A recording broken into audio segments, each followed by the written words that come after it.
Assalamu alaikum. Today we will talk about the Revit plugin.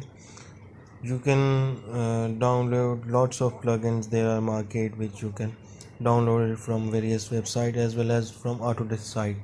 Before we further go, please subscribe my channel Smart Architects. It will help me a lot. In this video, I will guide you about BimObject, which is a Revit plugin which is used for the Revit families. Here you can download the Revit families of various product with their all of detail like product name. The download link of BimObject is given in description of video. If you want to know how to download and install the BimObject, please watch this video till end.